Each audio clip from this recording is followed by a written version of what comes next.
When it comes to nature in horror, some of the most precious, innocent, and beloved creatures on this earth can turn against us.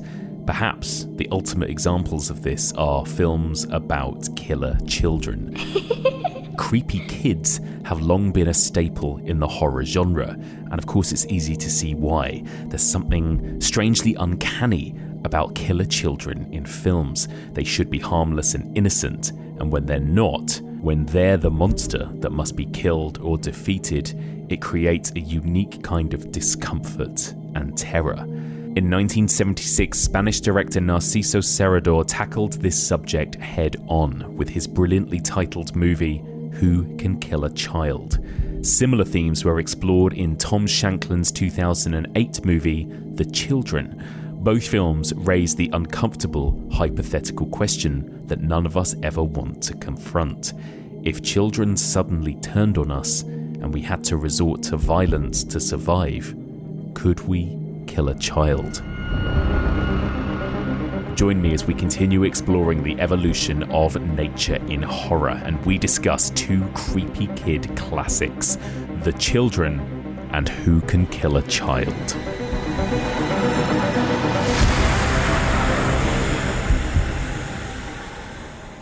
Welcome back to the evolution of horror. My name is Mike Muncer, and as ever, I am your host. In this podcast, we explore and dissect the history and the evolution of the horror genre, one subgenre at a time. We are currently in the middle of our 10th season, exploring the evolution of nature biting back in horror, and this is part 14. In this week's episode, as that intro suggested, we're going to be looking at two particularly nasty films about killer kids, Who Can Kill a Child from 1976 and The Children from 2008. Both of these discussions will be spoilerific. Give them both a watch if you can before you listen to our discussion.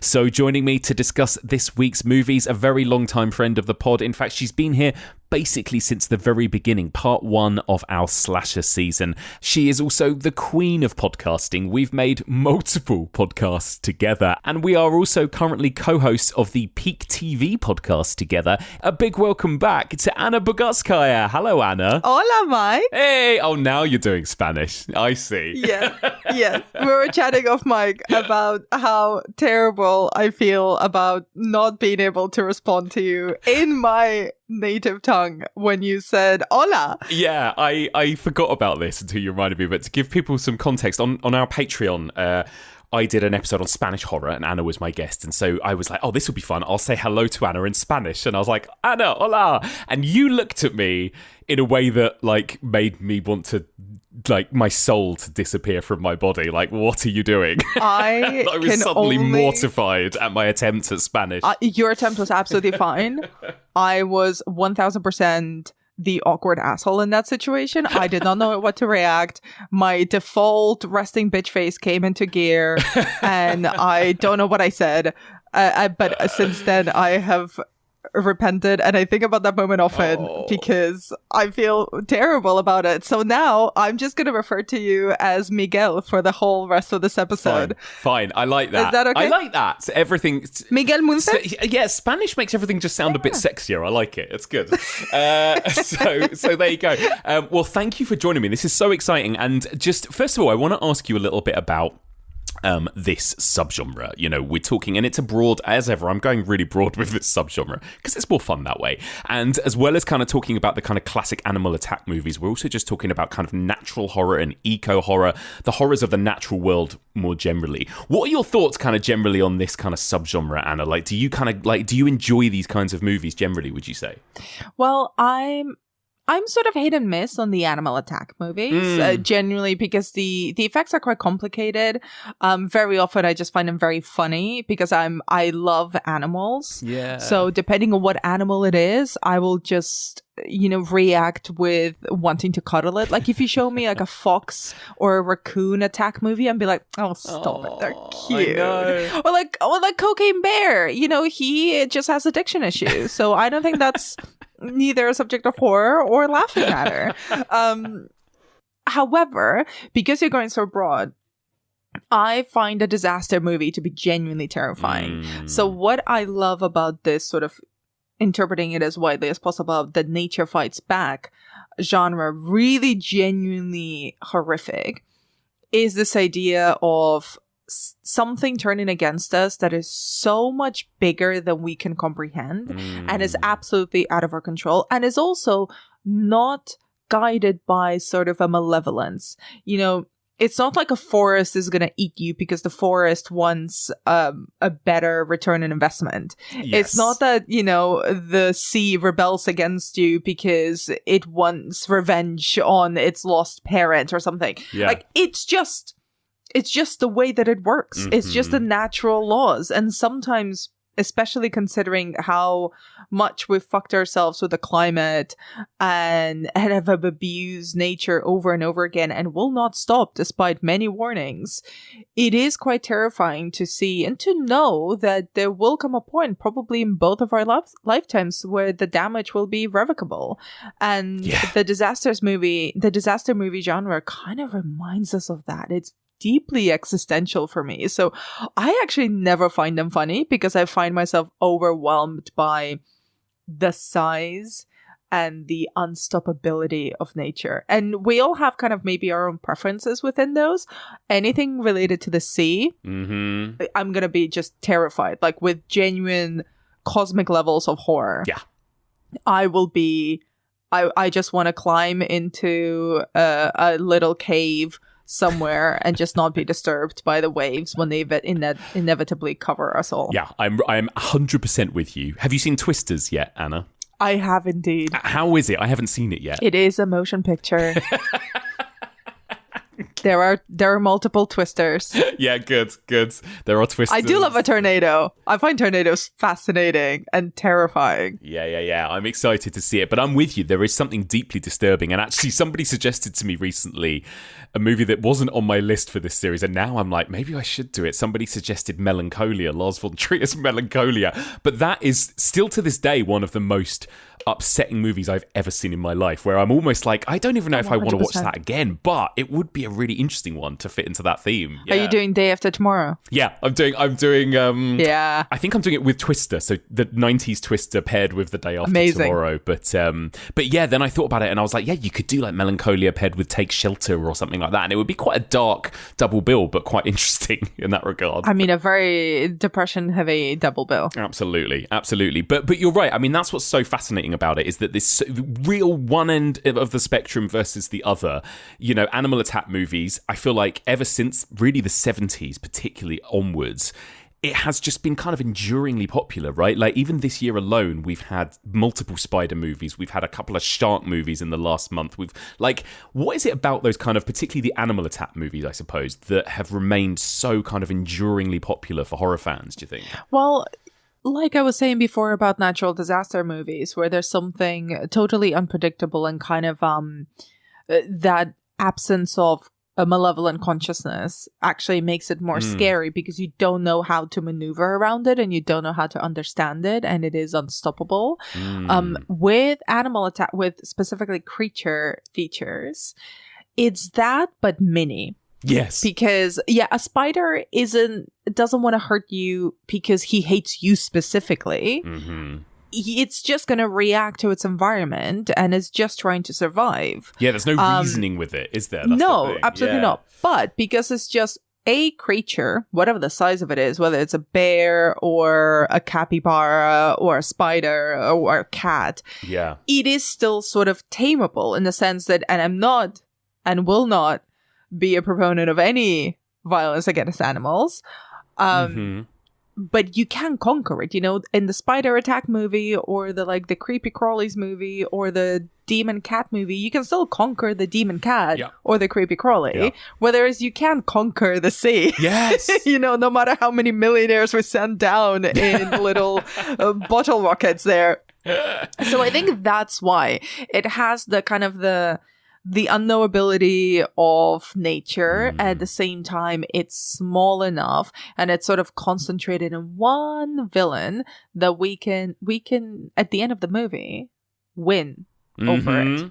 Yeah, I think that's what it is, right? There's a kind of crowd-pleasing element to these movies, I think. Like, they're not like, like, for example, last year when I did home invasion movies, they're not movies, especially the animal attack ones, that leave you feeling like terrified and kind of on edge. They are often like everyone in the audience will laugh and cheer and have fun with a for example, a cocaine bear or an under Paris or an infested or whatever it might be. So yeah, there is that kind of, there's a tonal thing to animal attack movies, I think, And also very often we will end up siding with the animal. The people have it coming, right? Most of the time. That's all the time. All the time. That's usually the message, right? Is that, like, you're absolutely right. Like, we have fucked with the planet and now we're getting what we deserve, right? Like, that usually is is the gist. Yeah.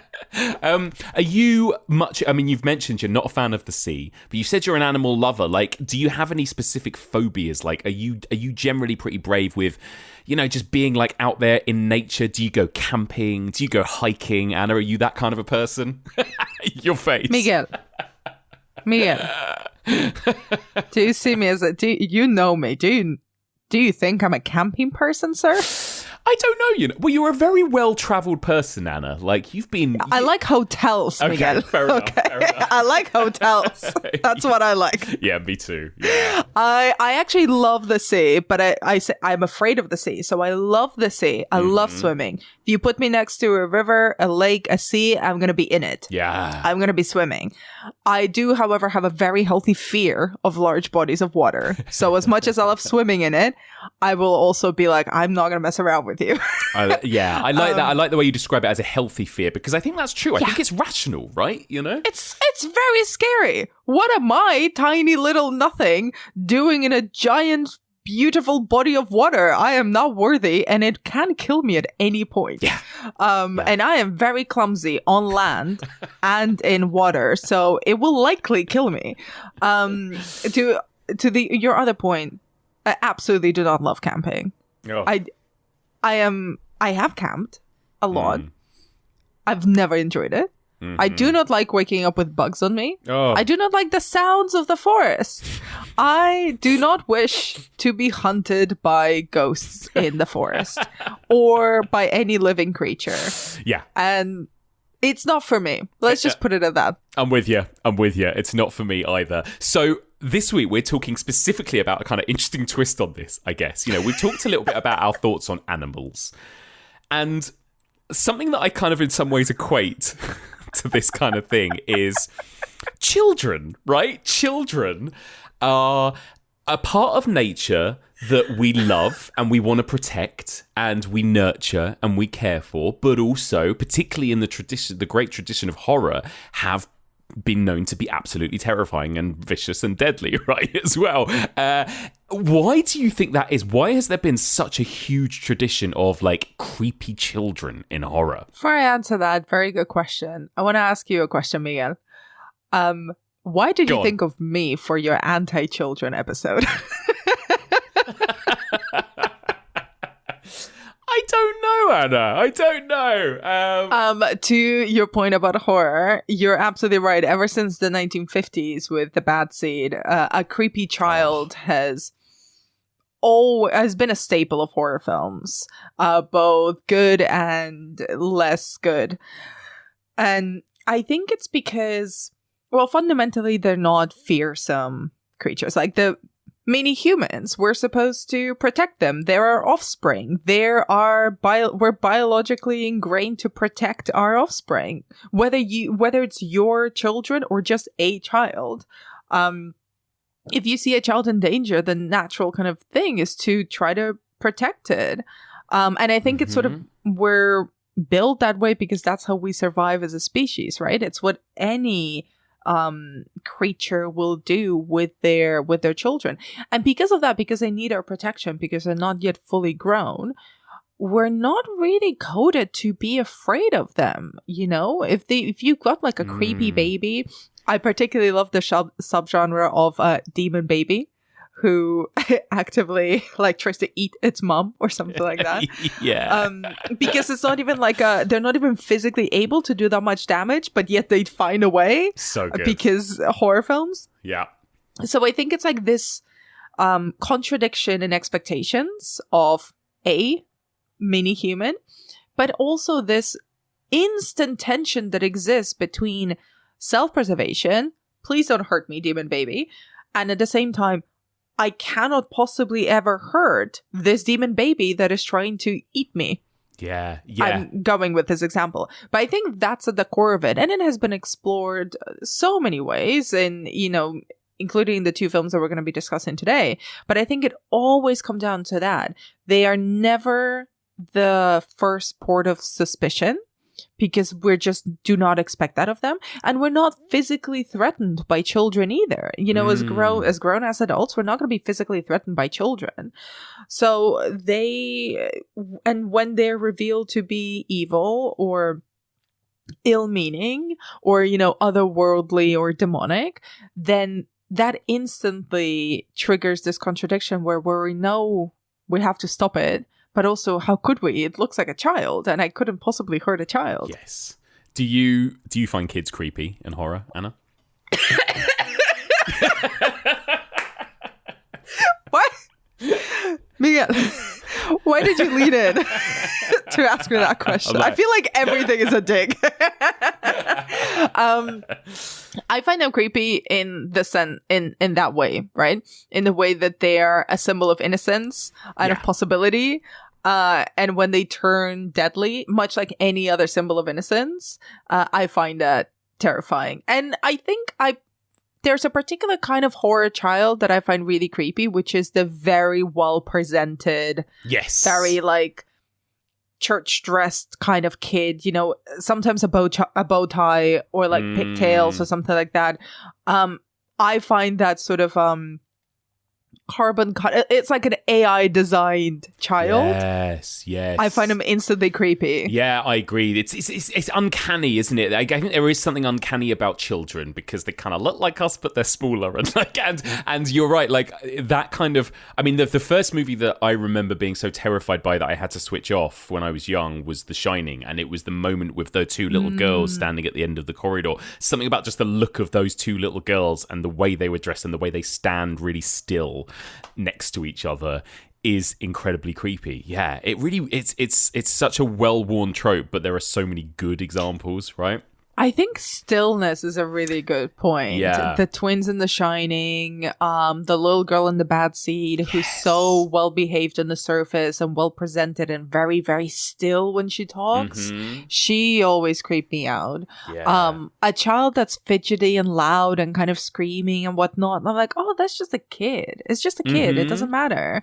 But when they're eerily still or eerily well spoken, Esther, an orphan. Oh, yeah. I love that film. I recently rewatched both of them, and it's just glorious, particularly the first one, how she imitates the creepiest of creepy children you could ever creep in your creepy imagination. She absolutely scared the shit out of me in that first one. Oh, yeah. So good. Yeah, I completely agree. I think it really works. And I think you're so right as well about it's a terrifying situation because the kids themselves can be creepy in that slightly unnerving, uncanny way. But you're absolutely right. Sometimes the real scary kind of crux of these stories is, do you want to hurt a child to protect yourself, even if this child is malevolent and evil, right? And it's literally in the title of the first film we're going to discuss, that big question of, could you kill a child if you needed to protect yourself from one, right? And in a certain example. Would you? Well, would you? Yeah. I mean, I've got to admit, when I watched these two films, particularly the second one, I was like, just kick him in the face. I knew it. Yeah, I know. It's good. And I think there is something about the child.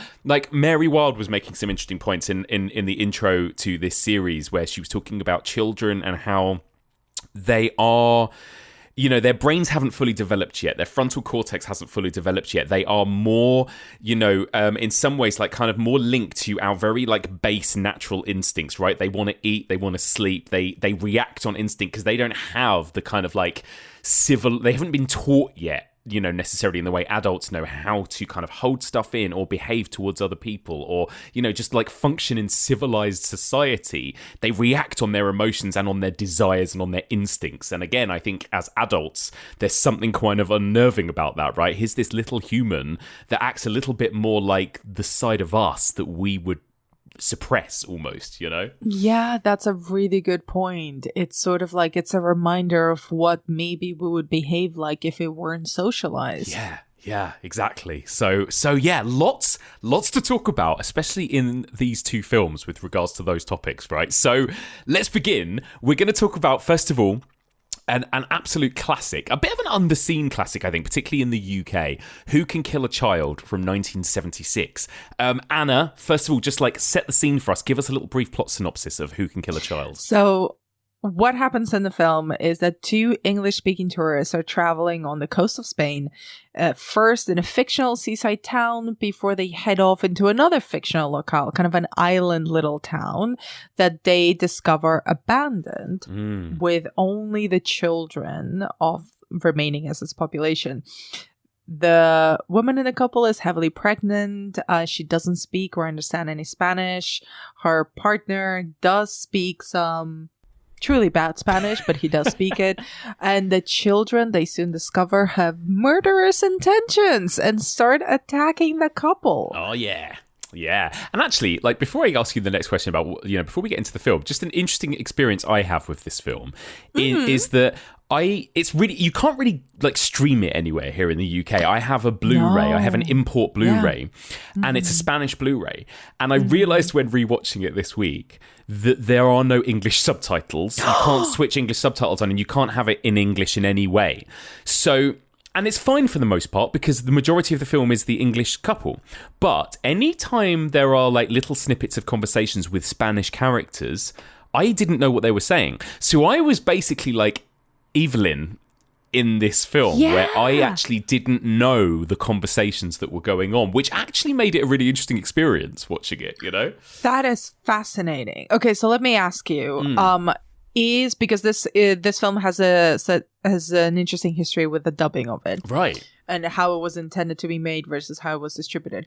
Did you watch a version where Evelyn and Tom were speaking English to each other? Yes. And Tom was speaking like broken Spanish to the locals, and the locals were speaking full Spanish to him? Full Spanish back, exactly. So I could kind of see what he was trying to communicate. And I had no idea what the Spanish characters were saying back to him. For the most part, it didn't matter because he would often explain to Evelyn the conversation. So I was essentially Evelyn throughout this whole film, which was really interesting. That's fascinating. Because you know why? Because when it was originally released in Spain in 76, it was against the wishes of its director, fully dubbed into Spanish because there was a huge history of dubbing in Spain, as there is in Italy, for political reasons. But that has obviously conditioned audiences to not be very used to subtitles. So this idea of these two characters being lost in translation or being very isolated linguistically and culturally, as well as, physically on this tiny island surrounded by murderous kids, was completely lost. You were just, instead of having that experience that you had, you were watching a film where it doesn't really make sense why this couple doesn't understand what's going on or what people are telling them, because they're all speaking the same language. Yeah, I was the fish out of water watching this film, which kind of really helped in a way, like with the vibe. Oh, totally. That is like the point of the film, I think. Although it means I have questions for you, Anna. Particularly, there's a moment, the only moment when I was like, oh, what is this? Is when there is like there's an almost like monologue from that one guy who they run into on this island, who I guess is kind of explaining to them what the deal is. And throughout that whole pretty much 3 or 4 minute monologue, I was just like, I was the shrugging emoji. I had no idea. That's exactly what happened there. It was the exposition monologue. Yeah, amazing. There you go. But so I got no exposition as to what was going on, but in a way that was kind of interesting, right? So first of all, just tell me, Anna, what's your kind of history with this film, and like what do you think of it generally? Well, this is a classic in Spain, and for listeners who might not be familiar with this or with me, because it doesn't come through in the way that I speak, I'm Spanish. I grew up in Spain. And this is one of the most well-known horror films to come out of Spain. And I didn't watch it at that time, but I always knew of it. It was a really big title, and its director, Narciso Ibáñez Serrador, usually commonly known as Chicho Ibáñez Serrador, was a huge name in Spanish culture. Mostly in TV, he was the creator and the showrunner of several hugely, and I mean like enormously huge TV formats and TV series, including this anthology. And we spoke about this when we did our Spanish horror series for your Patreon. Why am I plugging your Patreon? I love it. Such a pro. He created this anthology series that has been very beloved and very influential for horror filmmakers in particular, called Historias para no dormir, which basically says stories to not sleep in rough translation. And that inspired the entire late 80s, early 90s generation of Spanish filmmakers like Alex de la Iglesia and so on. And it has been remade actually by Alex de la Iglesia. It's now on Amazon Prime, I believe, in a new iteration.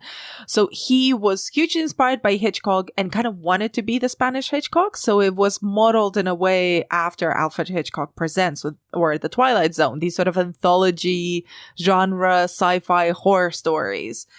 And he only made 2 films, and both of those, The House That Screamed, in Spanish called La Residencia, which is from 1969, and this one, Who Could Kill a Child, were huge. They were not huge at the box office, but they were huge in terms of reputation and influence in Spanish horror culture. So I was well aware of this film. I was very aware of him even before I watched any of the stuff that he'd made.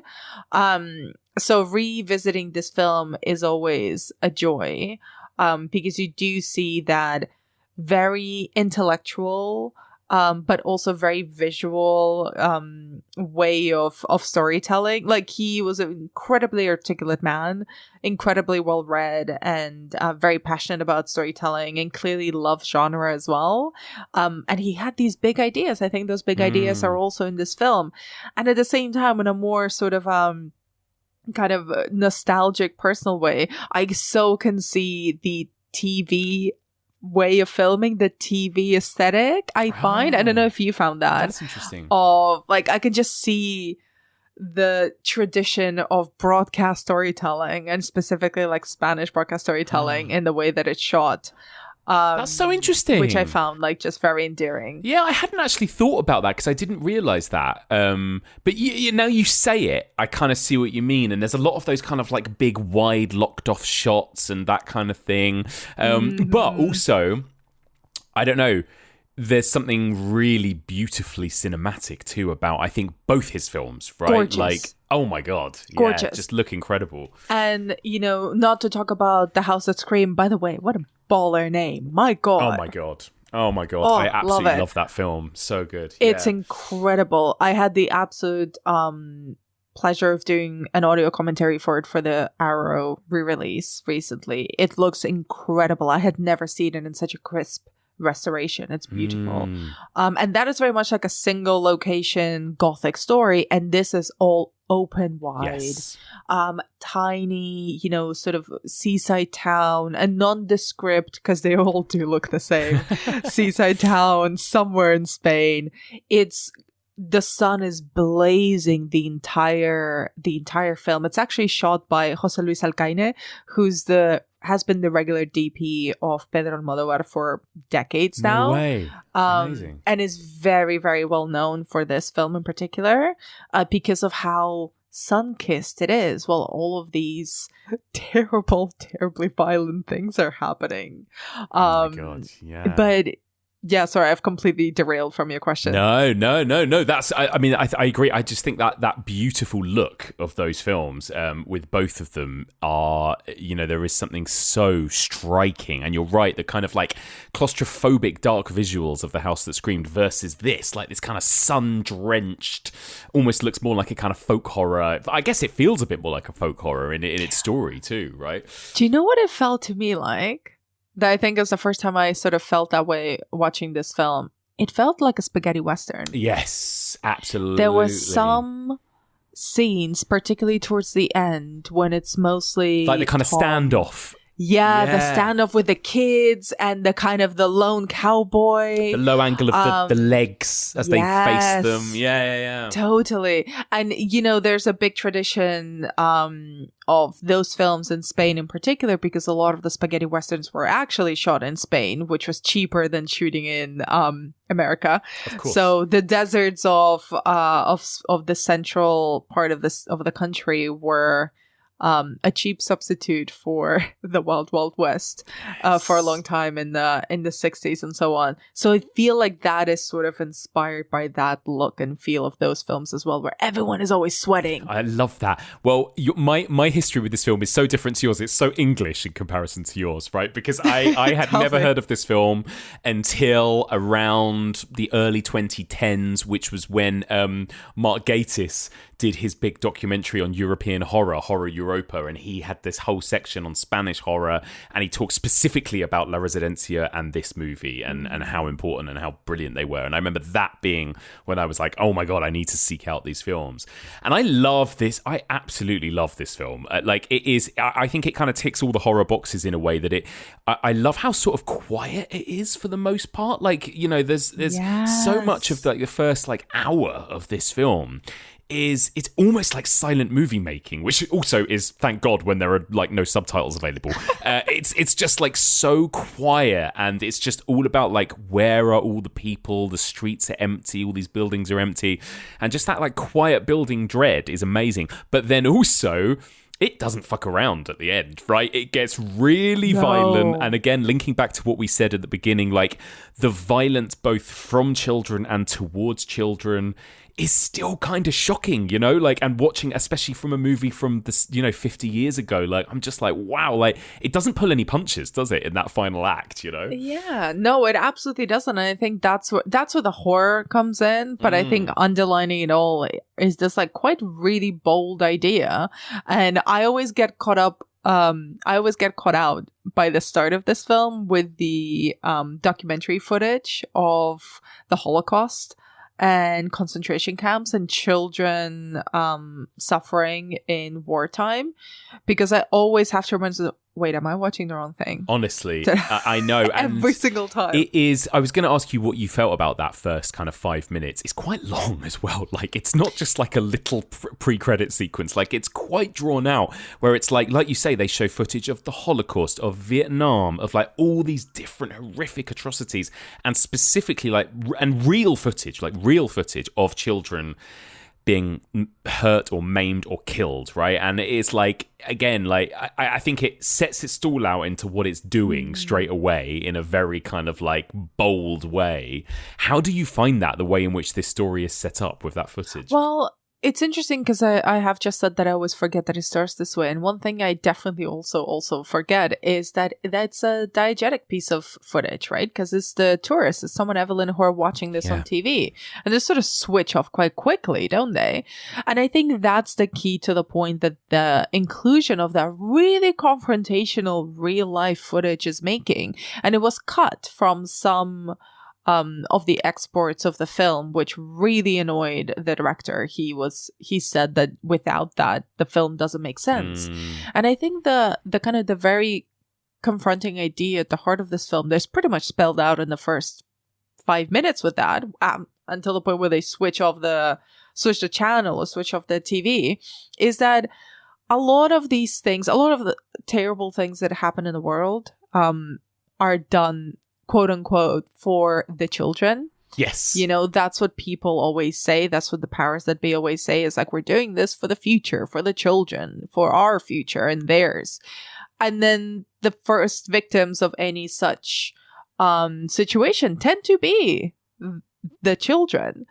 So it's this inherent and very violent and often repeated hypocrisy at the heart of it. And including this couple, Evelyn is heavily pregnant. So they're already kind of, you know, they're going to have a child. Yeah. They're already thinking about this. They're already in that kind of protective mama and papa bear mode. Mm-hmm. And yet they do not care about the children that they see on TV that are literally dying or being killed off in horrific situations. And I think it's getting at this hypocrisy of who would kill a child. But actually, do you actually care about other children that are being killed? Yeah. Or is this just this way of justifying yourself to yourself? Yeah. Absolutely. Who would kill a child is one question, and then there's another question of like who will happily just kind of look away while children die, right? Which again, like really feels like you're so right. It's kind of really confronting us in a really horrible way with that kind of hypocrisy, right? And I think you're so right about that too, about that idea of like what adults claim to kind of leave for their children is so often something awful too, right? And like that is kind of really interesting, and that's why this fits so well into that kind of nature bites back subgenre, because really that's what this story is. It's about these children kind of like something almost like evolutionary has changed within them, right? Where they are now going to be killing adults, and in some ways it's not a million miles from like the story of Alfred Hitchcock's The Birds. It's like The Birds but with children almost, right? It's like, why are these harmless, innocent things suddenly turning on us for no reason? You've got that funny trailer where Alfred Hitchcock is, cutting into a chicken and he's got all the caged birds around him and everything. And it's like, oh yeah, it's because this is the way we treat our planet, Yeah. So,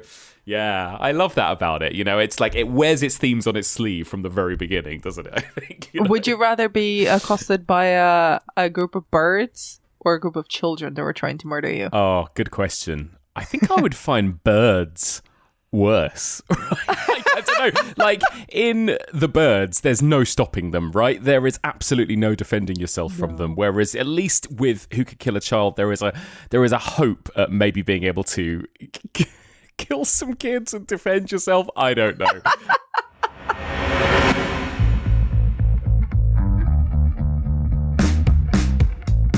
If you would like to hear more content from Anna Bogutskaya and I mean, there's a lot out there, but I would recommend, if there are any fans out there of House of the Dragon, come and check us out on Peak TV. That is our brand new television podcast where we are discussing and recapping all of the latest, newest and best television shows. Not just horror, all television. We've covered The Bear Season 3 this month, and we have been covering House of the Dragon week by week, episode by episode, which has been so much fun. The podcast is hopefully going to continue through the autumn with plenty more television coverage. So check out Peak TV wherever you get your podcasts.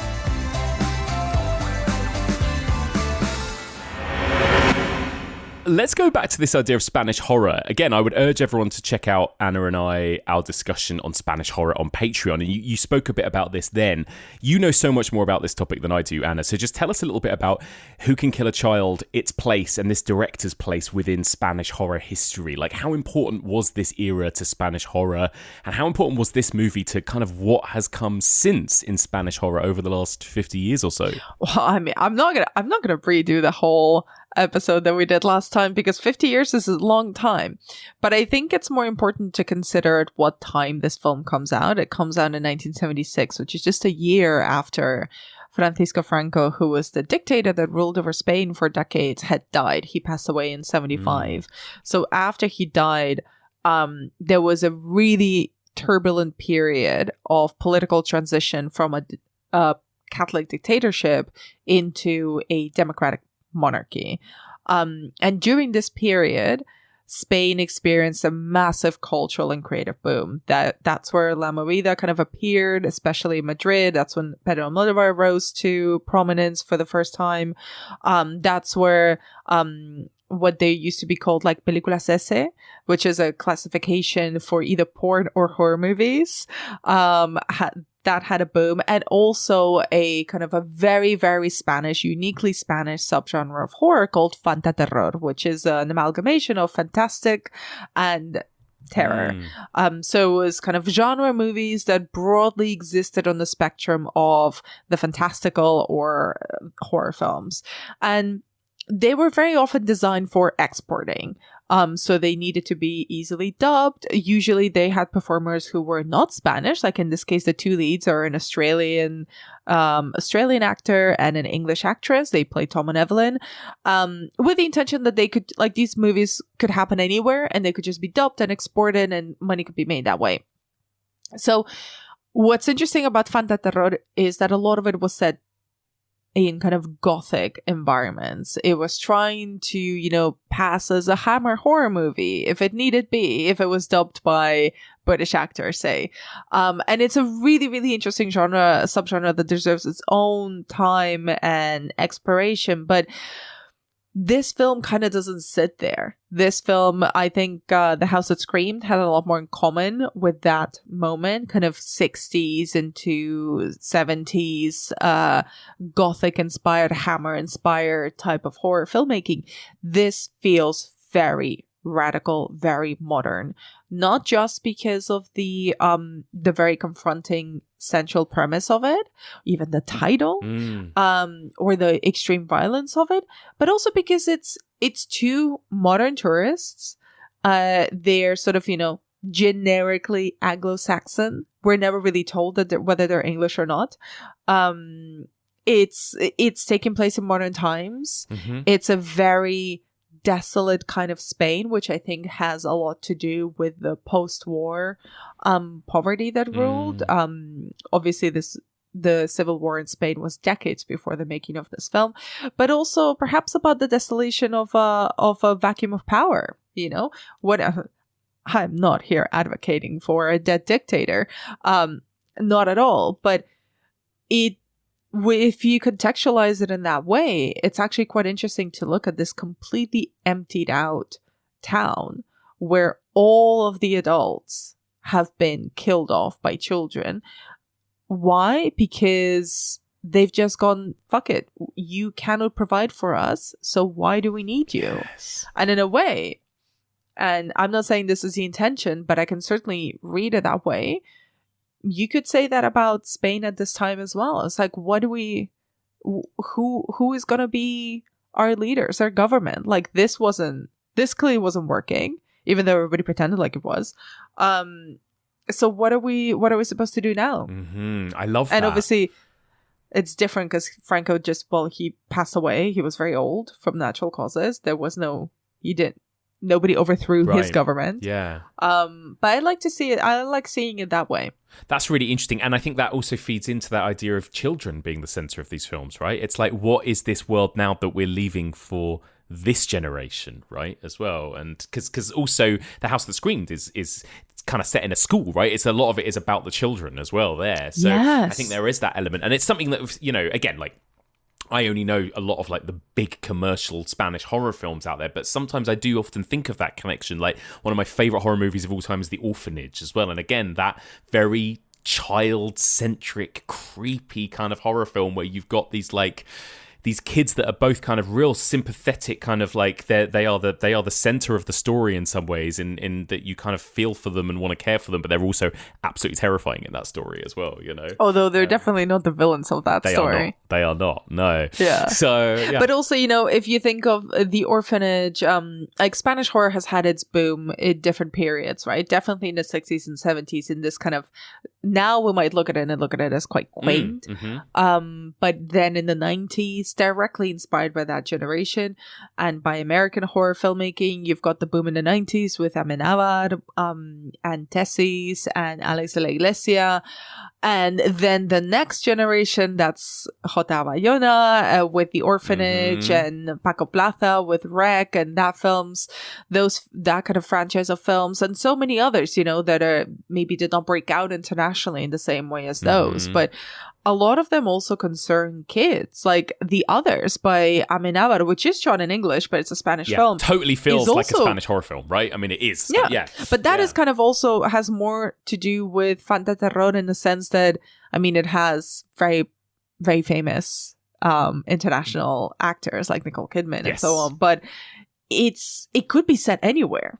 Yeah. Like, oh, totally. Yeah. It could be set anywhere. And it's, you know, it's a Spanish director, but it's kind of set in England in the aftermath of World War II. So, but it could exist anywhere. It's just a creepy house and some creepy kids. Yeah, exactly that. I love that. So what do you think of Tom and Evelyn as these kind of main characters? Because again, they're not like, you know, we've discussed over the last few weeks, some of these kind of nature bites back movies are like, these characters kind of really have it coming, right? Like we talked about that brilliant exploitation movie Long Weekend, where you've got the couple who go out camping and they're they're killing animals and they're putting their cigarettes out on trees, and it's like straight away it's like you know they're going to get punished. You don't get that with Tom and Evelyn, right? Like they actually do seem to be quite like caring, nurturing people for the most part.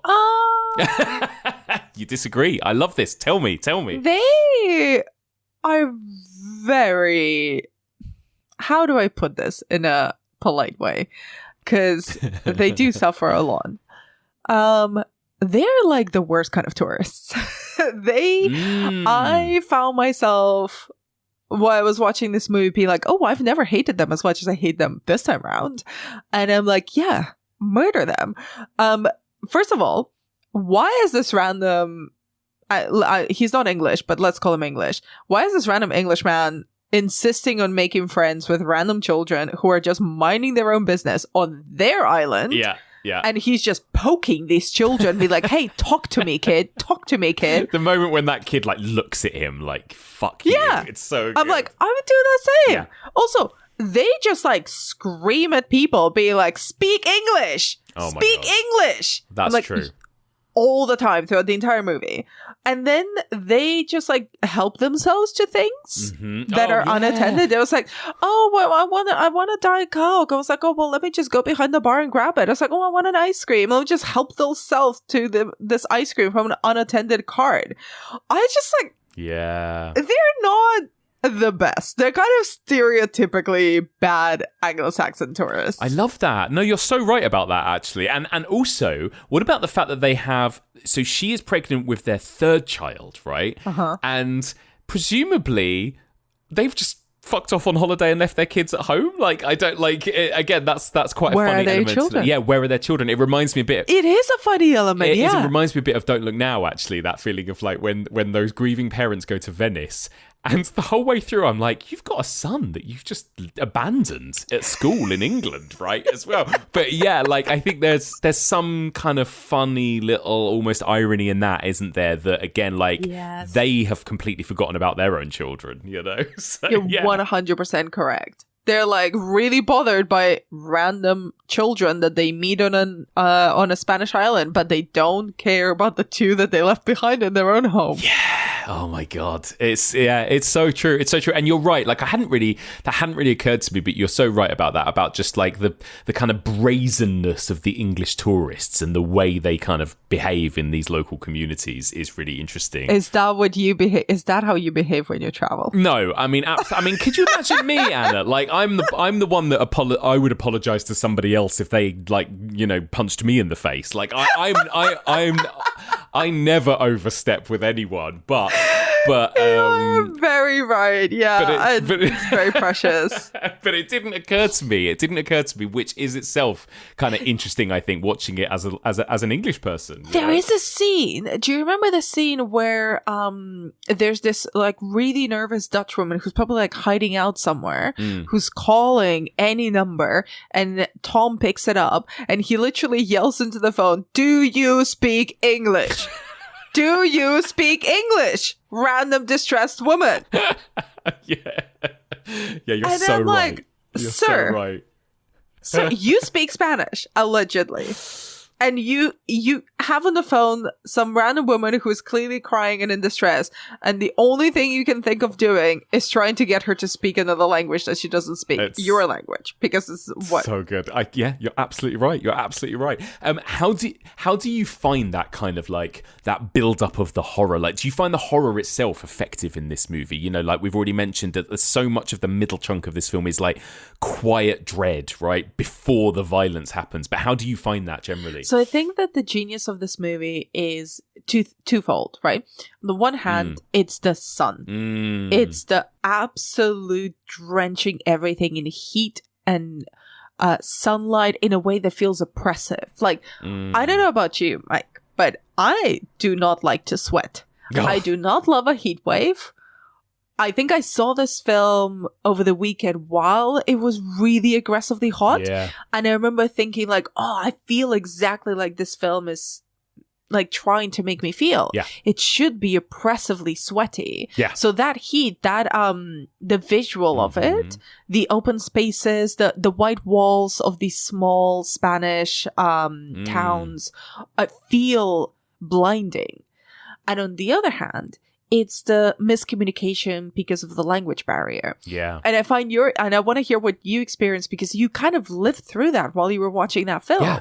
I had the benefit of being able to understand both sides. But I think one of the things that it was going for is, especially for the character of Evelyn, is how stressed and scared would you be if you couldn't understand what people were telling you? Because there's multiple points during the film where like local characters are warning them, not kind of as explicitly as, say, in an American film, you know, like in, you know, the creepy dude at the gas station. At the gas station, like, yeah. that house is haunted. Yeah, and it's like, no, it's not that, but it's very much like, you sure you want to go there? You know, we've been hearing some weird shit. So there's like plenty of opportunities, plenty of people that tell them things that are happening, including the exposition moment, and they just don't get it. Not because they don't want to, because the language barrier is there. And Evelyn in particular just like has no comprehension of what's happening. And if I were a very mean viewer, I would be like, contextual clues, darling. Yeah. It's not all in the text. Yeah. Sometimes, if people are giving you the Satan eyes, maybe just leave. Yeah, exactly. Maybe don't try to touch those kids. Well, exactly. Maybe those kids don't want to be petted. Well, absolutely. So true, isn't it? Just don't go petting things. But you're right. Like, it's... I, as somebody that had that language barrier watching it, it only increased the dread. And that's the beauty of horror, isn't it? Like, especially when you're watching something where that's ambiguous, something where you don't quite understand why something is happening or why something is the way it is. So, yeah, I think it only added to that for me. And I really love it. I really love that kind of big, kind of quiet, open space kind of vibe to the sort of middle chunk of this film. And you know, I think I talked about this when we talked about Longlegs last week on the podcast. There's something really underrated about open spaces in horror, right? Like you know, like not everything has to be like claustrophobic close-ups, right? Like again, going back to The Shining, like give me a big empty corridor and loads of headroom above somebody, or you know, space to the side, because you're constantly waiting for something to happen all the time, right? And I think that's what this movie does so well. It's really kind of sizzling with this kind of dread, to the point where even when like a little girl like walks past the doorway of the ice cream place and like looks in, I was super like, creepy. Super creepy. Go. Yeah, really creepy. The kids are genuinely creepy in this film. Yeah, right? Yeah. There's like this weird stillness to them where they just turn really quickly, but then they stare at you very quietly. I'm like, oh. No. Oh my god. The moment when that little girl walks up to Evelyn and like, you know, puts her hand on the belly and does all that stuff, I was like, oh god, again, what's going contextual what shenanigans clues. Are these? This is a weird thing to do in every culture. Why would you allow that, Evelyn? Frankly, it's your fault. Read the room, girl. How do you find it when it does go all Children of the Corn and they're like there with their sickles and their human pinatas and all of that stuff towards the end? The foreboding of the human pinata was delightful. When one of the first scenes we ever get is like these children playing with a piñata, I was like, they're gonna do that to a guy later on. So good. Again, that kind of subversion, right, of like an innocent childhood game, but with a dead body hanging upside down and bleeding, right? I mean, it's like, how wow. I didn't want to tell you up front, but that's how we do things in Spain. That's how all my birthday parties went down. Just another fiesta, you know? Like, why not? Yeah. No, it's good. Again, like, I really think that, like, I mean, it's got that look. Obviously, it's got that 70s look where the blood looks a bit Hammer horror, right? But I love that really, like, it's so good. Technicolor blood. Technicolor blood, exactly that. Like, kind of Kensington gore. But it works, and it's really, like, it's just really bold. Like, I've seen this film 2 or 3 times now, and every time I'm always like, I'm never quite expecting it to go as far as it does with the gore and the violence, you know? Like when that beautiful, gorgeous little angelic looking toddler holding a pistol be like, I'm gonna shoot you in the face. How about that? Oh my god. And then that's of course the moment when he kills his first child, right? Like his first infanticide. He shoots that little boy, and it is a horrible moment because they deliberately casted the most adorable kid in that we see across that whole film. The cutest kids. The cutest little cherub coming through that window holding a pistol, right? And then the fact that he has to kill that kid dead, and we see it, and we see that kid like bleeding. It's horrible. It's so horrible. Well, that's kind of one of the things that the guy who does the exposition says, is that him and his wife were attacked by the kids, by their own child, I think. That's good. And he sort of starts breaking down when he's explaining this and saying, I needed to save her, but who can kill a child? My child. Right. And he couldn't do it. Tom could. Tom's like, fuck them kids. How do you read what happens to Evelyn as well, right? Like, I love this bit. Yeah. Like, what happens to her here, do you think? Like, so she is, like I mentioned, heavily pregnant when they arrive on this island, and then kind of in the crescendo moment of the film when all hope seems to be lost, but also they've sort of found a place where they can hide from the kids. Yeah. It looks like she's going into labor, but she actually isn't. She starts bleeding. You see the blood running down her legs, and she's sort of trembling and in pain, and she starts saying that her child is her baby is killing her from the inside. Mm-hmm. And this is, I want to know what you think, because I think that this might be the only hint in the film that this is a supernatural movie, actually.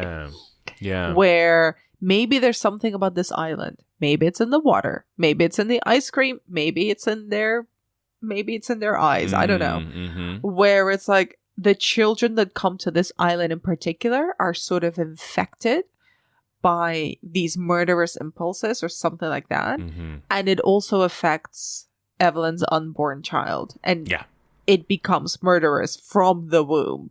And it's just this great image of, she dies. Like, she's murdered by her fetus.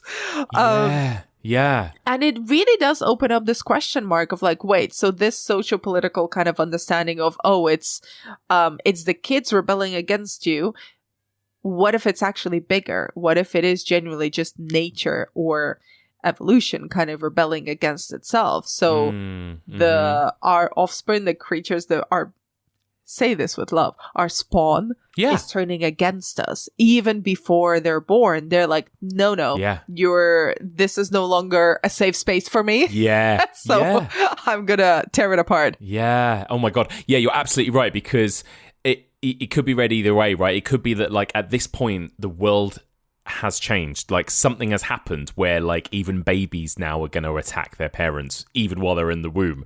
But also, you're absolutely right, there is a very, very specific scene where the little girl comes up to the mum and touches the belly with her hands, and it's like, is she passing something on there or doing something? So it could absolutely be supernatural. And I love that we just don't know any of that, right? Which is really nice. Yeah, I don't need to know. It's creepy enough. It's very creepy. Good. And of course, it ends on that really creepy note, doesn't it? Where, like, I actually did read a translation of this, but, like, the final conversation, right, between the kids is like, there's going to be other children like us out there, right? Or something. Like, there is some there's kind of many hint other that, children. Yeah, exactly. That, like, this is now just going to... Is that how the film ends for you? Like, is the world fucked, basically? Is that it, really? It's a very pessimistic ending for me. Whether if you choose to go with the supernatural route, then it's like, it's kind of like a zombie movie, right? These kids are going to go beyond the island and they're going to infect other children. Mm-hmm. And there is, a sequel to this doesn't exist, but if you were to devise a sequel, it could be like, what happens if children rule the world, but they just kill all the adults? So when you grow up, you get killed by the kids. Yeah. It's really messed up. It's really messed up. I love it. And is it just like, once they infect all the kids and the kids kill all the adults, then we just kind of die out as the human race and then nature takes back control? It's very bleak either way you look at it. I think kind of, it is a very pessimistic, very existentially terrifying kind of ending. Yeah, I agree. And again, like, just before we wrap up, just not to gloss over that incredible, iconic scene when Tom comes face to face with the big group of kids and he's got the fucking machine gun and it's like, oh my God. But can we just, before we wrap up, talk a little bit about the music?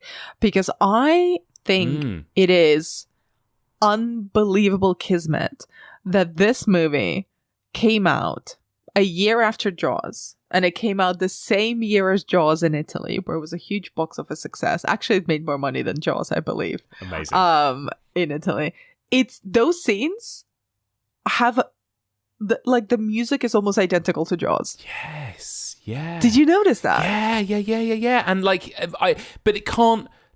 That's not deliberate, right? Because, like you said, I don't think it's deliberate. It didn't come out late enough for that to have been like, let's make Jaws but with children, right? Like, it's not. Yeah, no, I don't think. I genuinely think it was kismet, but it's not kind of copycat, but it just sounds, it echoes a bit like the very, very famous Jaws theme, and the shots are kind of as well like this lone man against nature, right? Against tiny human piranhas.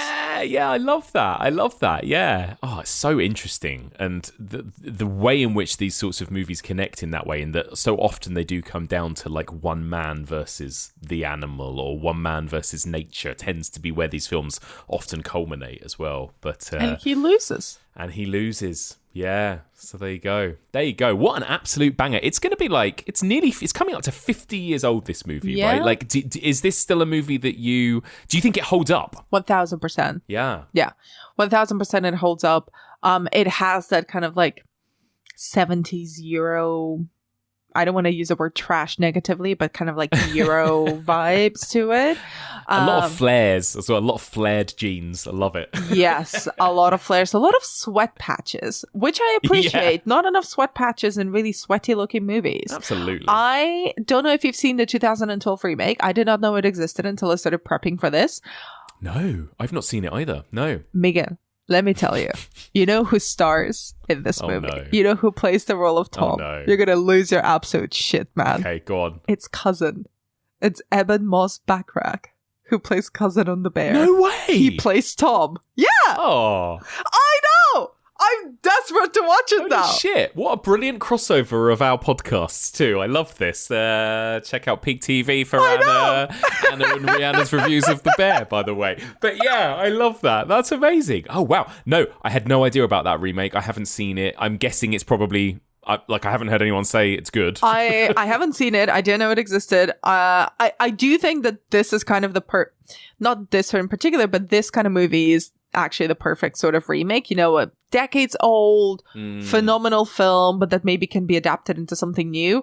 I'm not going to speak about the 2012 movie because I haven't seen it. I will watch it, but from the little that I've seen, it sort of just didn't get talked about very much. I think I've read that it's pretty much like almost a shot-by-shot remake, but obviously with sort of relocating it with American actors to sort of like a Latin American country or island. So I will watch it. I will report back. I will watch anything with Cousin in it. Now, what if those children got off that Spanish island and thought, yeah, we can go and infect kids elsewhere in the world. They get to a snowy English cabin one winter and they start infecting some children in the woods while two lovely families are having a lovely little trip in the snowy English countryside. I just want to say, that was beautiful, man. That was beautiful. Thanks. That was very clever. Yeah. That was very smooth. I appreciate that a lot. Always trying to find a good segue, you know? So I love it. It's hard. I know it's hard. I knew you'd appreciate it, Anna. So we're going to jump forward like 30 years to a movie so different in tone to The Children from 2008. You brought them into this world. They attacked me. Jono, I think they're sick. Now. Oh my God, I love you both so much. They will take you out. I don't know.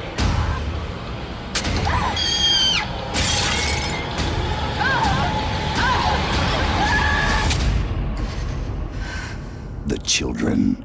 Where's Anna, I'm so excited to hear your thoughts on this. But first of all, just like... No, you're not. I really am. Set the scene for us, Anna. Tell us the extremely rich and nuanced and convoluted plot of The Children. I just want to say for the listeners, this is a setup. This is a setup by Miguel Muncer. He wants me to go off on a rage rant. I'm prodding. I'm doing like You're I'm really doing prodding. a Tom and Evelyn, and I'm prodding. You really are. I'm like the murderous little kid who's going to turn around and be like, I'm going to stab you now. What is The Children about? The Children is, you've actually described it perfectly well in your beautiful segue. It's a group of adults, couple of couples with some young kids, sort of older than toddlers, but smaller than teenagers, plus a moody teenager who go away for Christmas, presumably, because it's cold and it's snowy, to a remote house. Chaos ensues. Murder happens. That's pretty much The Children. So... First of all, Anna, tell me again, what's your history with this movie? Am I right in thinking this was a first time watch for you for the podcast? It was a first time watch. I've never spared a single thought about The Children from 2008, neither before committing to this episode, during my viewing of the film, or after watching this film. I have no history with it outside of you telling me to watch it, and I resent you for it. Oh, Anna, I'm so sorry. You weren't a fan. I genuinely have a question. Yeah. I had never heard of this film before. So I love a creepy kid. So I went into it open-minded, open-hearted. Yeah. But as I was thinking, as I became increasingly disappointed in my viewing, in my life choices, in our friendship, I wanted to ask you, Miguel. Yeah. How did you find this film? Because I had never heard of this movie even existing. Well, this is really interesting because maybe it was... I mean, it wasn't as... by the sounds of it, from what you told me about Who Can Kill a Child in Spain, that was a big deal. Obviously, this wasn't a big deal, but this was a relatively big film in 2008 in the UK. Okay. Like, it got a cinema release. People did watch it, even when announcing tweeting about it this week and watching it. So many people were like, oh God, I remember seeing that. I remember it being really creepy and stuff. So I think it did have an audience. And I think it was part of that wave of, and we'll talk about this in a minute, those kind of ultra violent, nasty, kind of grimy films of the 2000s. And it was just part of that wave, really. And so I think I was just, and I think particularly because of narrative connections like I just made in that segue, I thought it would make a good fun pairing with this movie. Did you watch it at that time? Yeah, I watched it at the cinema. Yeah. So it came out then, and so it's kind of on my mind. So that was kind of how I knew about it. Okay, that's interesting. And I hadn't actually seen it since 2008. Well, I watched it twice in preparation for this, but until then I hadn't seen it since 2008. Sir, that is 2 times too many. Wow. I mean, no, I don't have a problem with this film. I think it's really fun watch. It's silly, it's schlocky, but I think it doesn't pull its punches. It really goes there. I think it's got some creepy moments. It's got a few good jump scares. I think it's got some quite gnarly gore and kills as well. And I like the kind of jarringness of it, the editing, the way it's filmed. It really takes me back to that kind of brutality of the 2000s. I'm into it. Okay, this is a genuine question because I love that you had a good time. And I kind of was expecting it to be of the 2000s era of ultra-violent horror films. Yeah. And actually the lack of violence, or the perhaps very underwhelming way that the violence was portrayed, is one of the kind of the disappointment beats for me. Because I think it was sort of too shy about its own premise in order to work for me. So did you find it genuinely sort of grueling or brutal? I did. And I wonder if it's to do with it's jarring, right? I think that's how I would describe this film. I think there's something quite jarring about the editing, about the sound design. And I think it kind of puts across a certain brutality, even if it doesn't always show it. And I found that quite effective. I do think it's interesting as well. Another interesting connection that something you said about Who Can Kill a Child is that you knew it was directed by this kind of TV director and it had that kind of televisual almost style. Tom Shankland, who directed this, is quite well known for doing a lot of like British TV dramas, and it actually feels to me like a TV. It could be a TV movie almost. The Children, like I mean, let's be honest, it looks cheap. It looks and it feels quite cheap in what it's doing. Yeah, you do have a point. And kind of looking into his work, he's done he's done 2 feature-length films. The other one, I'm not entirely quite sure how to pronounce it, but it's spelled sort of like Waz, or like Waz, W symbol Z. And I've seen that film and I enjoyed it. But yeah, The Children, you're right, felt really like low budget BBC horror. And I say BBC in particular because it just feels like the violence was sort of censored out of it. Like it was always hinting at it. So you sort of got a lot of scenes where you got the setup for the violent set piece, and then immediately you cut to the aftermath. You never actually see it. Like the sledding moment when the guy gets the fork in his face or whatever it is. I sort of, yes, I agree with that. Of course, you're absolutely right. For me, it still landed. For me, even in that sled sequence, I was like, oh, fucking hell. Like, I felt it, So it worked for me. I really wish it had worked for me. But I think you're right in calling it jarring, but I experienced that jarringness in a very negative way, in the sense that it just felt like everything was cut together with Scotch tape. It didn't really feel cohesive. It didn't feel like scenes went into one another in a natural way. It felt kind of badly cut, really. And the fact, like, you're an editor and you know this better than anyone, you want that editing job to be as invisible as possible. If people start noticing the edits, then you're kind of doing the wrong thing. You're calling too much attention to yourself. And I think that maybe it's trying to go for something, maybe like a little bit Aronofsky-esque. Yeah. But instead, it's not really hitting the mark. And what I ended up doing was like being really aggressively annoyed by the jarring editing, because I'm like, I see what you're going for, but baby, you're not doing it well. Yeah, I agree with you. I think that, it, again, like that, the product of its time, right? Like 2008 was a time where we had, in the UK, we had Eden Lake, over in the US. Love Eden Lake. Over in the US, we were in the midst of the Saw movies, the Hostel movies. In France, we were getting Martyrs and Inside. Like, it was a brutal, jarring time for horror in a lot of ways. And I think it's trying to do that, isn't it? And again, like, you're so right about that, about editing. I think editing, when it is at its best, it is invisible. Not so much in the 2000s. They love like you mentioned Aronofsky. Think about the Saw movies and the way they're edited, right? They love a jarring edit in the 2000s. Interestingly, and I love the Saw movies, particularly the first one. Yeah. Those edits are meant to be aggressive and in your face, yes. But they all they elicit a particular emotion or a state from you as an audience. This one, it was trying to do that, but it kind of never quite reached the levels. Like I was saying earlier, I just don't feel like it's committing to its own premise. Like it's in the title. The children, creepy children. Those children are not creepy. They barely have anything to do with it. So it's like, you're not pushing it as far as your idea suggests. So it just felt like it was middling in every possible sense. Because it just wasn't going far enough into any of the directions that it was interested in.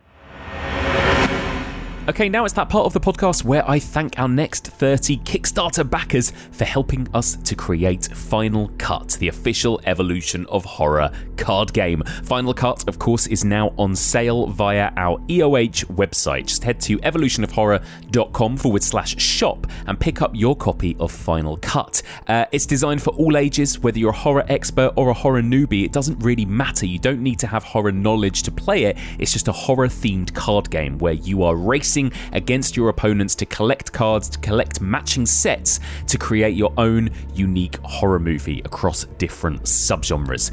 We had over 900 people support the making of Final Cut, and that's the reason it's now on sale. So I want to thank the next 30 Kickstarter backers for helping to make Final Cut happen. A big thank you to Sean Boylan, Jonathan Atkinson, Jennifer Flo, Nicole Pexon, Kayla M, June Coach, Jeremy Crenshaw, Joel Proudfoot, Tim Dickerson, David Munzinger, Diane Hazelton, AJ O'Neill, Eric Olsen, Spencer Olsen, Kimberly Bingham, Charlotte, Ed Langridge, Clarice, Callum Lewis Williams, Starnicorn, Martin Zett, John Kennedy Craig, Callum, Mark Guest, Jacob, Ian Thompson, Derek Knight, Helen Noble, Ronald Himes, and Rory H. A huge thank you to all of those people for helping to support Final Cut.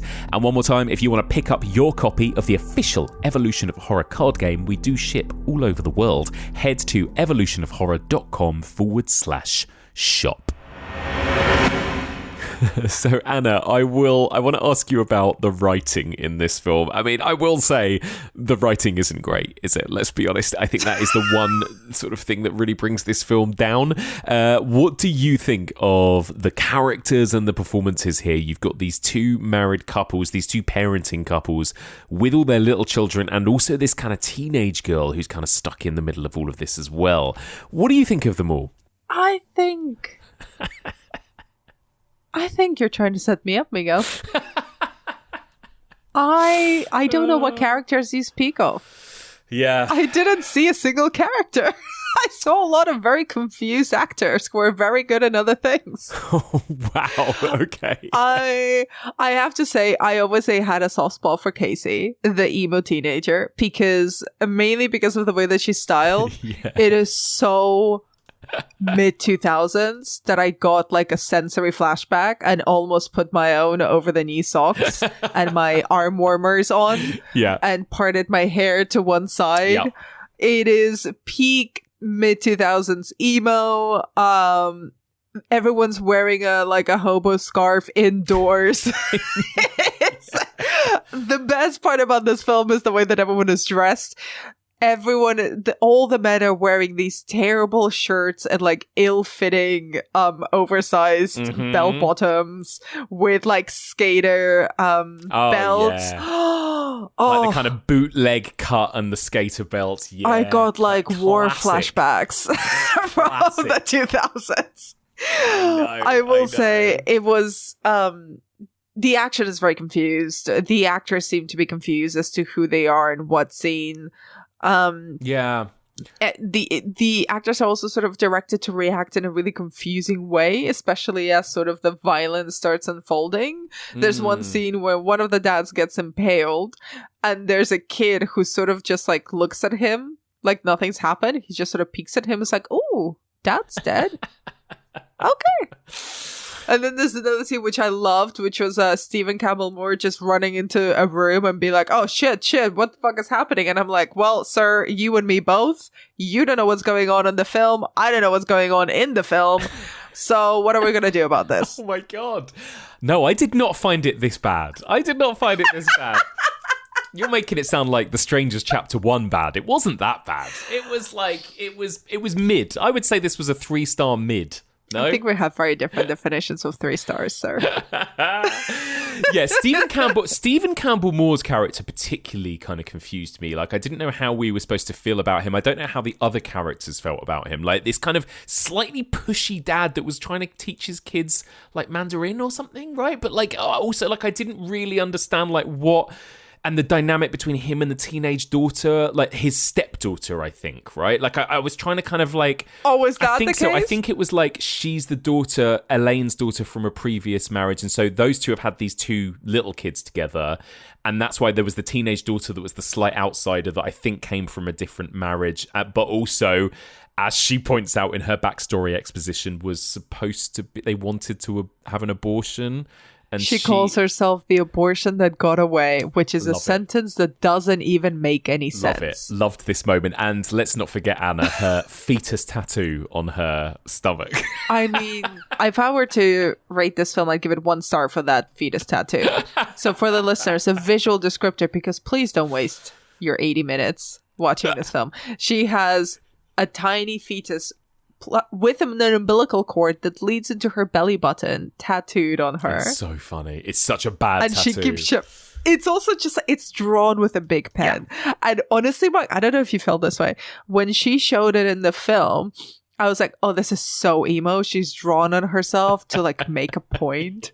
And then she calls it a tattoo and everyone's so aghast that she tattooed herself. I'm like, that's a big pen. What are you talking about? Did you not have budget for like a fake tattoo? Yeah, it's like biro. It's like really... Yeah, it's hilarious. So good. And like, do you think you're not gonna like this question and you're not gonna have an answer for it? But like, do you think that they are trying to go with some kind of thematic? Is there something thematic that they're trying to go for here with this idea that she was a child that they didn't want, and there's this kind of abortion backstory matched with this thing where these children are turning on their parents now? Like, I feel like it's trying to sort of dig into something there, isn't it? I appreciate your open-heartedness so much, Mike. Do you know what I really think? I think cocaine is a hell of a drug. And there was a lot of it at some point in the 2000s. Oh, yeah. And some people got half of an idea, and then that got funded.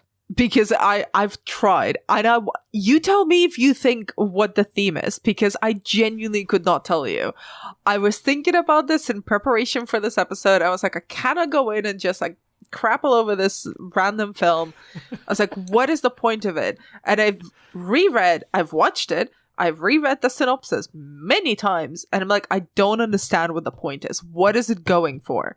Do the kids get infected by what? By neglect? What are we talking about? Well, yeah, no. I mean, but that's okay, right? That we don't know that. Like, I don't mind that we don't know what's caused this to happen. It's kind of like what you said with the previous film. Like, is it a virus? Is there something like some sort of infection? Because they seem to get sick, right, first before they start murdering people. So there's almost a bit of a, like, it wants to be a kind of pandemic movie almost, right? But also, you're right. Has it got something more to do with, I don't know, like something activating in these kids' brains because of the way their parents behave? I don't know. It's, you know. But then Casey supposedly gets infected. Yeah. And she's supposedly grown. Well, I guess that's the thing, right? Oh, it's ambiguous because she's a teenager. Is she a child or is she an adult? What does it mean? What's her place in the group, Anna? You know, she's the odd one out. You tell me.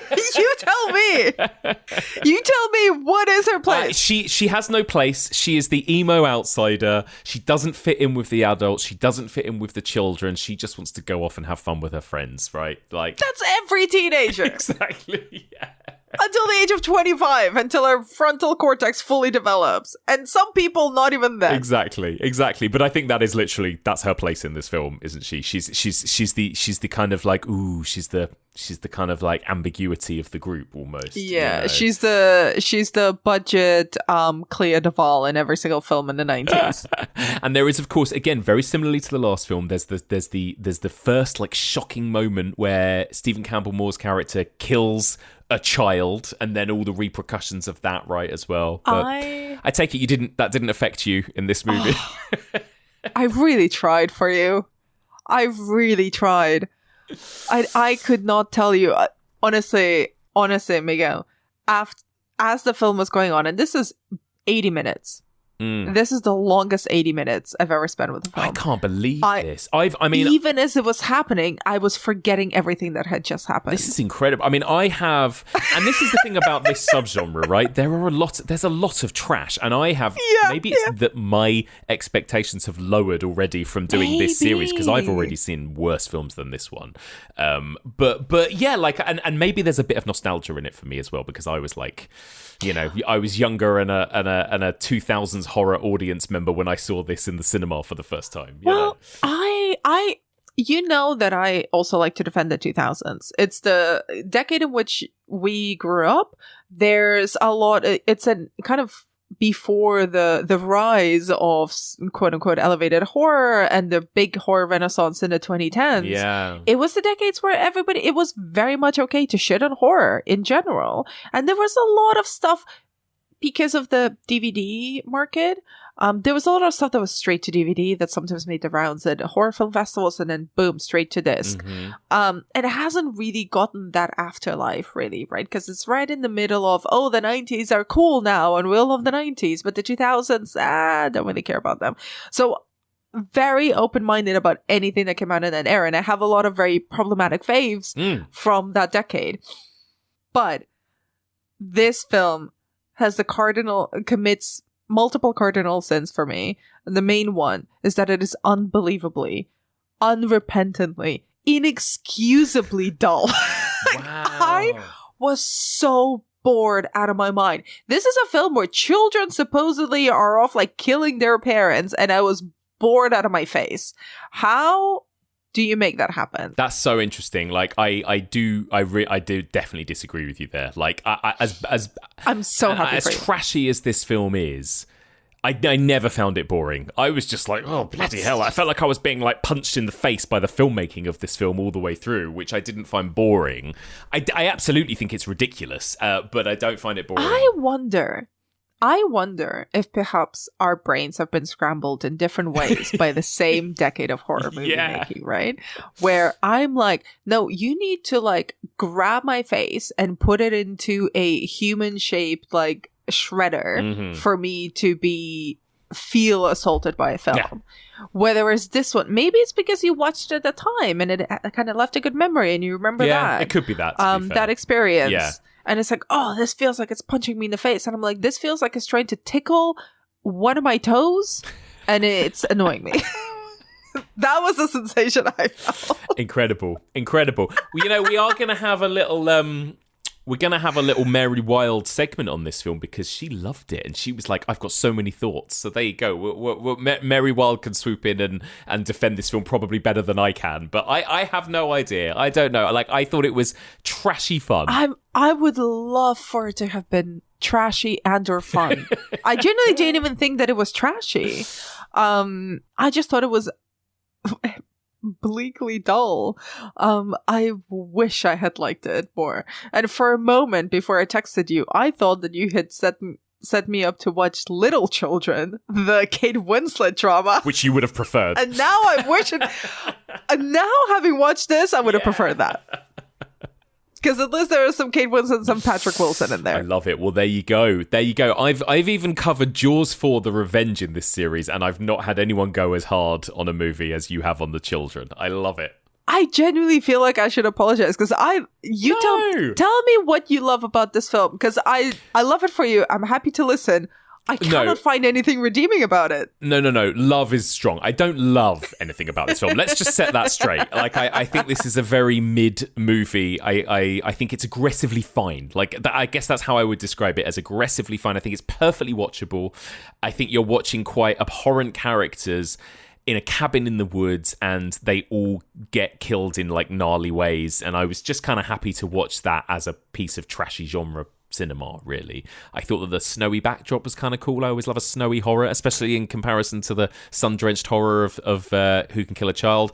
I liked the creepiness of one of the very last shots of the film where they turn around in the woods and see like 20 other children all just standing there watching them. I guess suggesting that this is already spreading through the world again, similarly to the way the last film ended. But yeah, like, I mean, please, I'm not going to aggressively defend this film. It's not worthy of that, absolutely. But yeah, just a piece of like fairly forgettable but a fun way to spend 80 minutes is how I would describe it. That's not how I would describe it. I'd like a refund.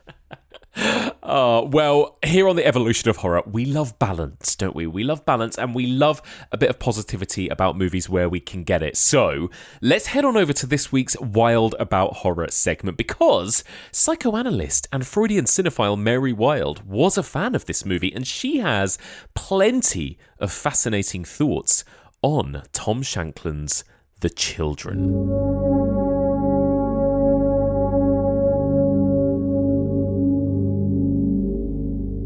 Hey Mike, Mary Wild here, with some thoughts on Tom Shankland's horror thriller film The Children, based on a story by Paul Andrew Williams. about a virus that turns all children into bloodthirsty monsters during a winter vacation.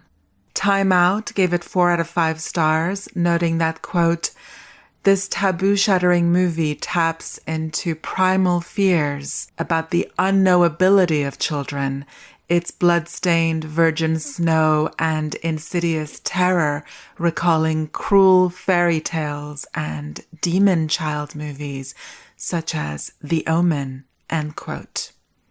Matt Konopka for Certified Forgotten stated, quote, "I find kids terrifying. Don't get me wrong, they're great. I love my 2 nieces to death. But children are unpredictable, aggressive, and sometimes violent. You can never really be sure what they'll do. That's why the killer kid film has long been a staple in the horror genre, going back as far as The Bad Seed. The children hits on the always timely fear that the kids are not, in fact, all right," end quote.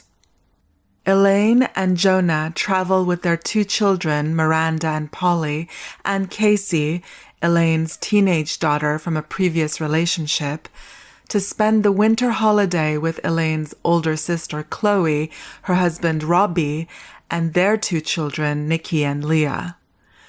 On arrival, Polly vomits, which his mother believes is due to motion sickness. As the night progresses, Nikki and Leah also begin to show symptoms of illness. Leah coughs up black bile in which strange forms of bacteria are seen proliferating exponentially. By the next day, all the children have become pale and ill and exhibit signs of disturbing behavior. After an upset during lunch, when Miranda unexpectedly attacks Chloe, Robbie takes the other children sledding in the garden to defuse the situation. But Nikki places a garden rake in the path of Robbie's sled, which slices open his head on impact. Robbie dies, and the children flee into the forest.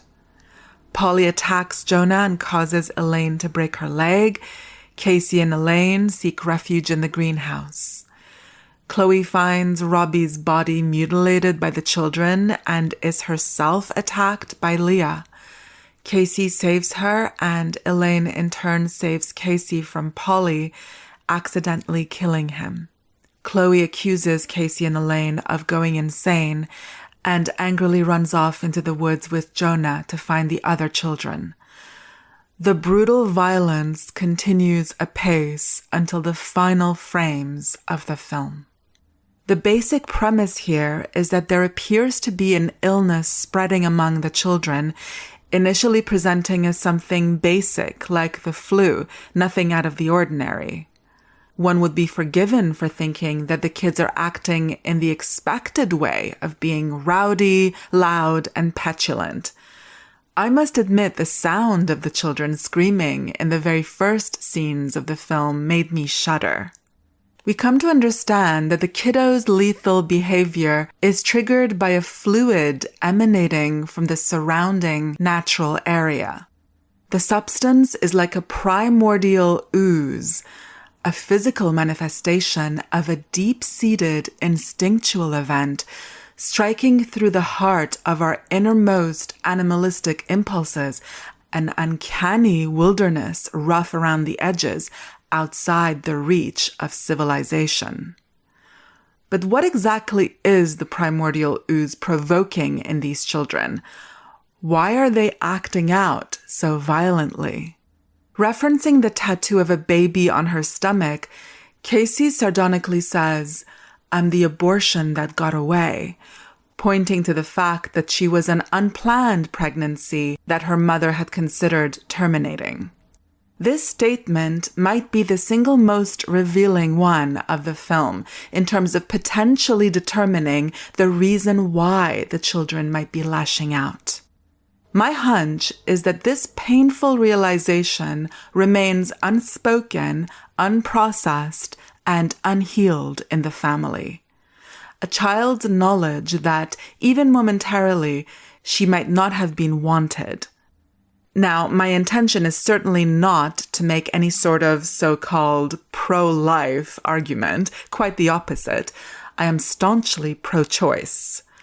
Rather, I see a certain pattern emerging in the film of Casey's psychological burden in relation to the ambivalence of her mother's love, and this becoming the mind virus that infects the younger children.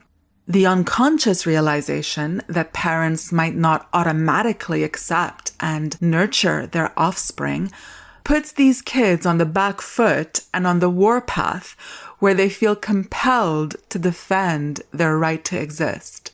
In this context, the brutal violence they enact on the adults could feasibly be regarded as a collective revenge mission. Psychoanalytic theories underline that violence, defined as open aggression with the intent to physically harm or even kill others, is indeed within the expectable range of human behavior, and so evidently a human potential. However, since it is not ubiquitous, most theories regard hostile aggression as not inborn and focus on the social and developmental context that actualizes the potential. Mostly, psychoanalytic theories see individual violence as a symptom of a developmental disorder. From this viewpoint, individual non-hostile aggression is regarded as one of the biological constants of the human condition and the source of our vitality and energy. Psychoanalysts consider aggression in the purest original sense of the word to be in the service of the survival of the individual and to support the fulfillment of biological needs such as food and procreation, and linked secondary requirements for autonomy and exploration. Not generally accepted by all psychoanalysts, but a key component of many influential formulations is the view of aggression as a reaction to frustration serving the function of self-assertion, dominance, and competition in groups. Assertive aggression, which can be observed even in newborns, is self-protective and shields the individual from an experience of vulnerability. It is distinguishable from physical hostile aggression or violence, which aims intentionally to harm. Some psychoanalysts, including Freud, have even argued that sadistic aggression, probably the cruelest variation of hostile aggression, is restricted to humans because it requires the perpetrator to elaborate an image of the victim's mental pain. I maintain that the unbridled aggression that breaks out in Tom Shanklin's film The Children is a trauma response connected to repressed fears of abandonment. What appears to accelerate the steadfast targeting of the adults and the brazen intent to murder them in cold blood is the contamination of nature's primordial ooze, which appears to activate the kids' homicidal tendencies. They act out viciously and remorselessly because they want to survive. It's the law of the jungle, unmediated by the smoothing over effects and temperate properties of human civilization. Until next time.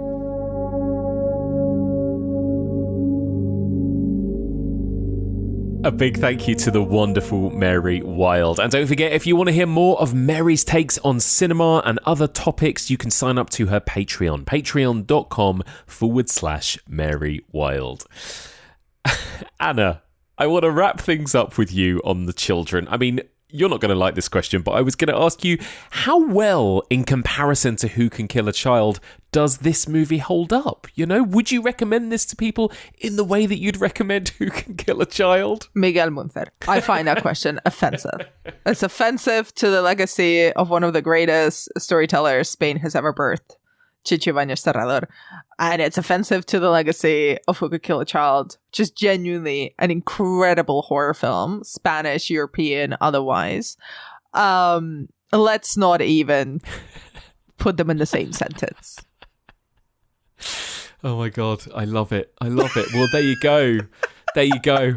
I don't think we have anything more to add to that conversation. Everyone seek out Who Can Kill a Child. It is difficult to find, but you can find it. And everyone just don't encourage the children. Interpret that last sentence as you will. Yeah, don't encourage the children, Anna Bogutskaya. Amazing. Well, there you go. Well, Anna, thank you so much. It's been, honestly, I'm ache from laughing. So thank you so much for at least one of us had a good time. Yeah, exactly. I had a lovely time. So thank you. What's your favourite, again, like going more broad across this whole subgenre, do you have a favourite kind of nature bites back movie, would you say? Oh man, that's a good question. I love anything to do with a creepy cat, although I obviously find them endearing and would much prefer cats to humans in many occasions. I think, like I mentioned before, and I told you this when we were texting about the series, anything to do with the open sea. Oh, it crushes me. It doesn't even need to be horror. I watched a documentary on Netflix called The Deepest Breath, which is about free diving. Oh God, that fucked me up.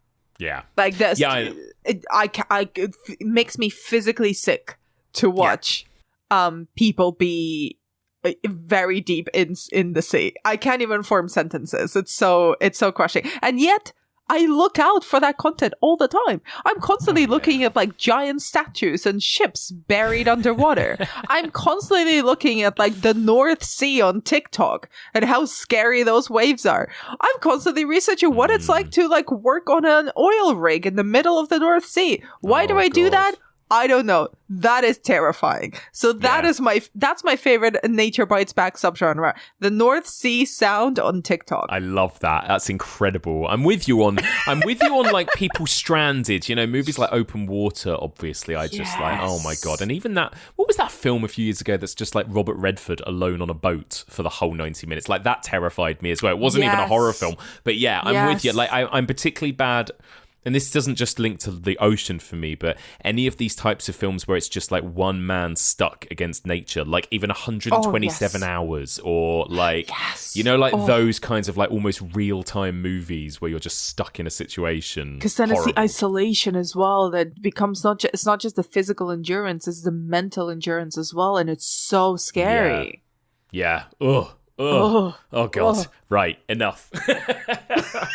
Anna, I'm gonna go out to sea now. Yeah, exactly. Oh, Anna, thank you so much. I very much appreciate you being here, and I especially appreciate you sitting through 80 minutes of The Children for me. I apologize, and I'm grateful, and I thank you for it. Let people Only know, for you, Miguel Muncer. Let people know where can they find all of your other work that you do out there in the world. You can listen to me yap about currently serial killer horror movies over in the Final Goals podcast, publishes weekly on Fridays. We also have a Patreon where I talk a lot about horror books. I pick one every month and we talk about that, as well as newer releases and other random horror and TV history things. You can also pre-order my book, Feeding the Monster, which is all about horror film culture of the last decade, especially. That's going to be out on the 15th of August in all good and not so good bookshops. Get it wherever you can. Pre-orders are important, so help me out. And you can find everything else that I do or publish I'm still on Twitter and Instagram, both under Anna B. Demented. And you can also subscribe to my movie newsletter, Admit One, on Substack. Amazing. Anna, thank you so much. My pleasure, dude.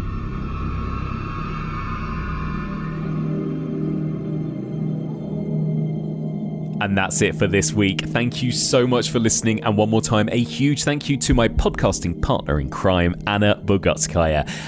Loved discussing those two movies. Anna, not such a fan of the children. What did you guys think? Please do get in touch and let me know. I would love to hear from you. You can email me, evolutionofhorror@gmail.com. You can also find us on all the socials, of course, Facebook, Twitter, Instagram. You can also find us on Letterboxd. If you want to discuss this week's episode with fellow listeners, join the discussion group on Facebook, or you can join the Evolution of Horror Discord. This podcast is part of the EOH network, and if you want to check out our other podcasts in the network, The Detective and the Log Lady, a Twin Peaks rewatch podcast with Stacey Ponder, then head on over, find us wherever you get your podcast and subscribe. You can find this podcast in all the usual podcast platforms, and if you get a spare moment, I'd be so grateful if you could drop us a little rating and review on Apple Podcasts or whichever app you use, as that always really helps us get discovered by new listeners. So, on to next week then, and oh my god, these films are getting more and more insane by the minute, and I'm into it. Next week, I am joined by the brilliant writer, podcaster, academic Alex West to discuss two cat anthology movies, I guess I would describe them as, right? So we are discussing The Uncanny from 1977 and Cat's Eye from 1985. Talk about another mixed bag of movies. It's going to be a very fun discussion. Join me next week for all of this and more on the Evolution of Horror.